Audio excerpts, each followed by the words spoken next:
He said they brought him the tape and the written confection that Puff father signed. So I was like, yo. He said, we gave him $10,000. It was a New York City cop. He worked for them.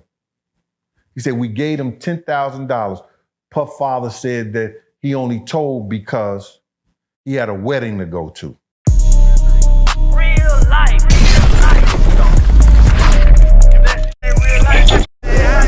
It ain't real life. Just say real life street stars. You know what time it is. So, man, let's get right to it then. To be what you were doing in your team, y'all had to have seen some evil, like some pretty shit coming from nigga money, I'm assuming. Well, you see that from those who don't have money also. Right. You know what I'm saying? So you see a lot of shit. It is what it is. So, I have to ask you then, because sometimes when you see like, let's say a Puff, you might have a manager who might be an enabler, like to help him get to her, like an R. Kelly or whoever. And you have their bodyguards or security unit who might allow some things to take place. Might see it and just, hey, we're going to just allow it because, hey, it's the essence. What was your mentality when it comes to the enablers or the people that allow or just what, how did you approach a situation that you're like, I don't know about that? I don't know what you mean by that question. That was such a broad and asinine ass question that it's hard to answer something like that. Let me be more direct. Be direct, bro. Let me be more direct. Yeah. Were you an enabler or did you allow or see stuff that you're like, man, I ain't gonna jump in that? Bro, go ahead. Criminals do crimes with criminals. I've never been a criminal. You understand what I'm saying? Gotcha. So now, if you're looking to answer something about Puff, Puff ain't the Puff. Puff had different phases of his life that y'all don't understand. And let's get down to the nitty gritty of it. You understand? First you got Puff Daddy, who had Daddy's house and the parties and things like that. Then you had Puff. You understand? Then you had Diddy. Then you had Brother Love and then Love. I had Puff around the stage when he was Puff Daddy and Puff and some of Diddy. Not the new Diddy that they gave the diddler and everything like that. So he ain't the guy, he wasn't the guy that y'all see now back then when he was in Harlem. You understand? He was the guy that our crew chased down the street because he was trying to be a part of it and he ran. You understand? We brought him back, beat the shit out of him, hit him in the head with cake, spoon, with champagne and all the other shit like that. He was wanted to be a part of us. He was the one who used to beg, don't go to the party, please, please, I'm on my way. I'm on my way, so he could walk in the club with us. You understand? So to answer that question, bro, you're not doing nothing that's gonna cost my livelihood. You understand? You're not gonna do anything in front of me to cost my livelihood.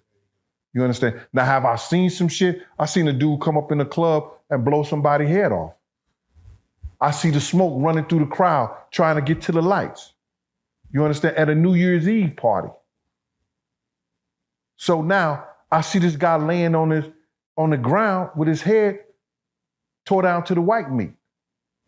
Did I know who did it? No. Did somebody tell me it's about to happen? Yes, they did. Yo, Gene, somebody got a gun in here. No, they didn't. We searched everybody. He came through the back door of the kitchen.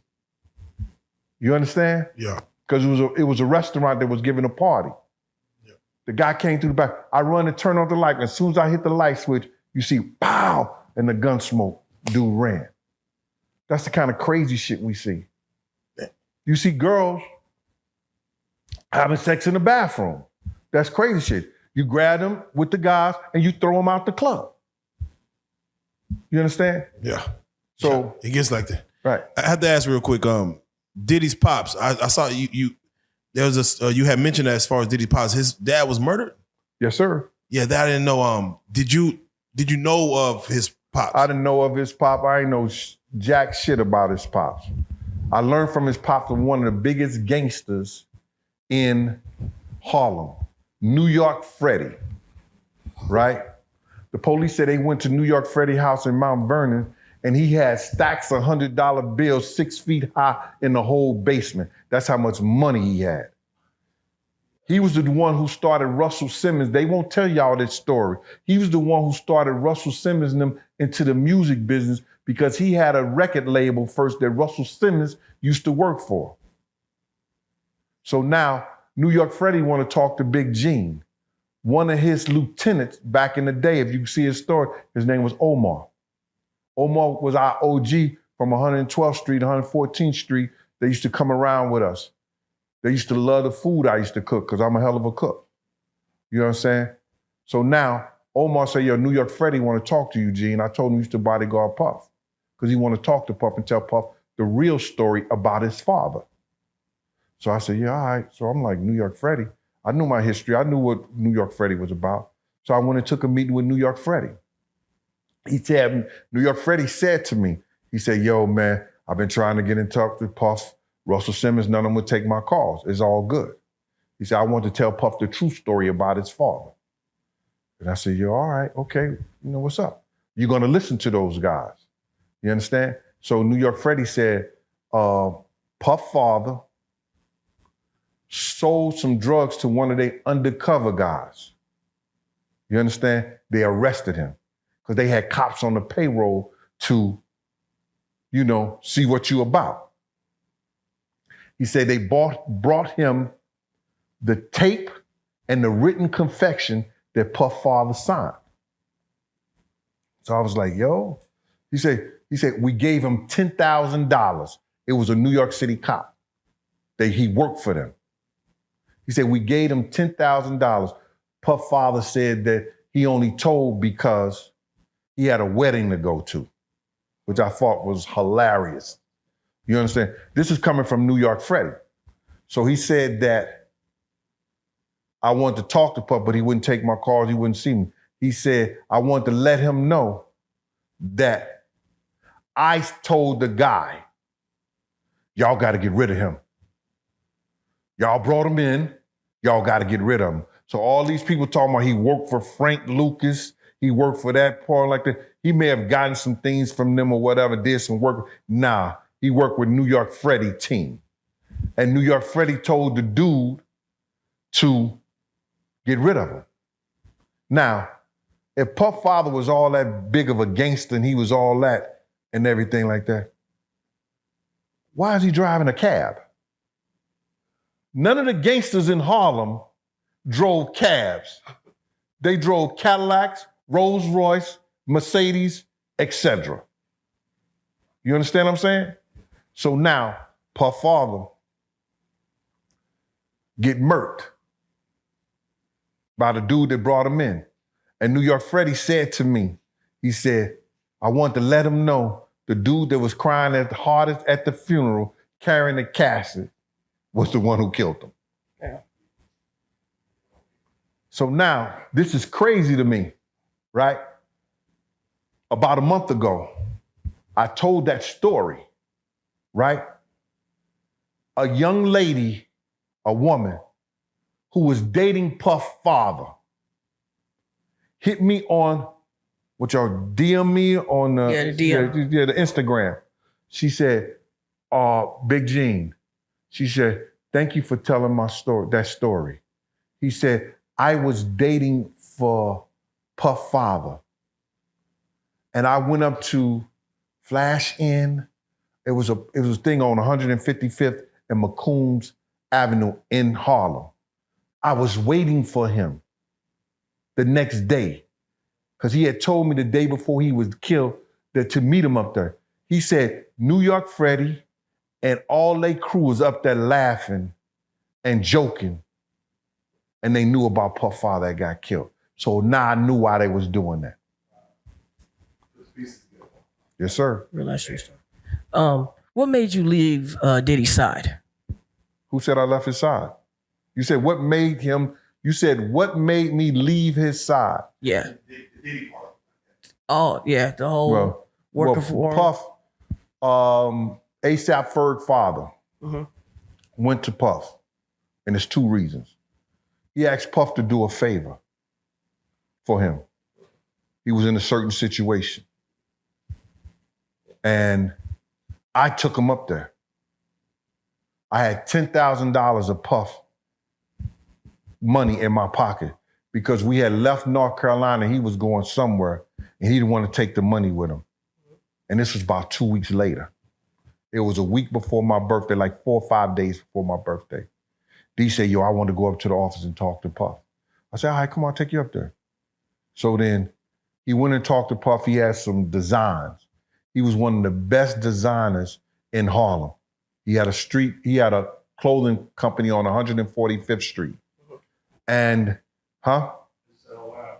Yeah, that's A$AP Ferg's father. Yeah, so now, I know they was real heavy into the yeah, he the one designed the Bad Boy logo. Yeah, and he designed the old Uptown Record logo too. You know what I'm saying? So this guy was incredible. The people used to come and steal his designs and mass produce it. He was the one who put all the things. You remember you ever see the patches? The patches and stuff on the jacket, on the arms and stuff. He designed that. He was the one who started the painting of the sneakers. Made a documentary about it, right? Nah, somebody stole his shit and did all like that. He was the one who started. He was the one who was putting Gucci, Louis Vuitton on the cartoon characters and selling the shirts. That was A$AP Ferg's father. So now I take him up to Puff. He got all these designs. He say, Puff, I need this money, man. You know what I'm saying? I ain't gonna tell you the situation, but I'm gonna let you know it was some street shit. Now, this is the dude when Puff lost his job at Uptown Records and he couldn't pay his car note. He couldn't pay his rent. He got $3,000 from Mike Cock. You know what I'm saying? And this dude named, they call him Mike Sessions now because he grown, he older. You know what I'm saying? But he was known as Mike Cock back in the day. He got $3,000 from Mike Cock. D. Ferg gave him money. This new Puff was talking about committing suicide. I said, well, let him. You know what I'm saying? Nigga, that weak, let him. You understand? So then now, he gave this dude a lot of money because he was collecting money from the same gang dudes to make sure Puff could pay his rent, pay his car note, and survive until he got with the butt naked guys, you know, Corey, Wolf, and L. That was a crew called Butt Naked. You know what I'm saying? He got with them. They gave parties, bro. Yeah, I'm just, bro. I'm not tripping on. You know, we have some crazy names back here. Like there'd be like in Dallas, it'd be like Smash Head and Pumpkin Boy. The names that like old school or OGs used to have back in the day just. Yeah, it was butt naked, and they logo a booty ain't a booty unless it's butt naked. Amen. All right. Nah, for real. So now he got money, gave Puff and everything like that. He went up and asked Puff for a lazy money like that. Now I could have just gave him that money I had in my pocket because Puff had completely all about it, forgot all about it. Never asked me the 2 weeks he was back in town and nothing like that because I only had Puff on weekends, Friday, Saturday, and Sunday. When I get off work on Friday, you understand, they'll call me, yo, Gene, you got Puff? Yeah, I got him. You understand? Saturdays and Sunday, I have them all day. You understand? Those was my days. So now, D asked him for the money. Puff said, I don't think I could do it. So D left out the office. I said, D, wait here for me outside. I said, you ain't gonna give Puff, you ain't gonna give D that money, dog? He was like, nah. He said, Gene, I can't do it. I can't do it right now. I said, well, here go your 10,000 that you get. He said, 10,000? I said, yeah, you gave it to me 2 weeks ago, nigga. Here, gave it to him. He said, you tell D about that? I said, no, that ain't none of his business. Wait, Puff was, I don't want to say broke, but struggling artist. This is when he became, he was on now. Okay. This is some time after. This was after the city college. See, I gave you the time when after the city college, he lost his job. Nobody was effing with him the whole 9 yards. Then he went to that whole period where the dudes from Butt Naked, Wolf, L, and Corey, gave him the money to start up Bad Boy so he could keep Big, Craig Mack, and everything. Then he gets the deal from Clyde Davis. You understand? Now they put out Flavor in Your Ear. do the Big Mac commercial, do the Big Mac, that Big Mac campaign when he put Craig Mack and Big into that box, in that Big Mac box, that a kid from his label, Mel Love, he thought of that. Puff ran with the whole campaign and the whole 9 yards. Huh? It's a check. It's a check. So now he's on. He's Puff. You know what I'm saying? So he's on. D-Ferg went to him and said, yo, my man, I need to do this, He said, nah. Out of all the shit D had done for him, he only gave D $1,500 for that design and promised that he was gonna look out and take care of him. You understand what I'm saying? That label's known worldwide. That image. Long story short, I gave him his money. I walked out the door. D said, I ain't never ever fucking with him ever again, Gene. I said, yeah, all right. So we were straight for my birthday, right? He said, yeah, we straight. I said, you all right? He said, yeah, I'm all right. Nigga died the next day. Oh, come on, man. Damn. On the 17th of October. My birthday, October the 16th. What? And let me ask you, 3 days later. At that I'm to finish your question. No, please. So now, I'm upset. I'm bitter. You understand? Behind this shit, we're in the office. Puff mother asked me. I'm sitting out by the office. This is Puff door. I got my chair out there. Nobody goes in his office or nothing like that, without clearing me first. So then, Puff mother asked me to go downstairs and get some food out her car. I said, I'm not here for that. What's wrong with you? She said, all these interns and stuff like that. She said, you're the only one that don't do what I asked them to do. And I want to know why. I said, I'm not here for that, Miss Combs. You understand? She said, but if I ask you to do something, she was just going on like that. Puff came out the office. Why you always messing with Gene? Why you messing with Gene? I said, I'm 38 in the waist, handsome in the face. You understand? And then he said, leave Gene alone. He said, Paul, yo, I'm tired of this. Paul was the other security. So now, I just never went back. That was it.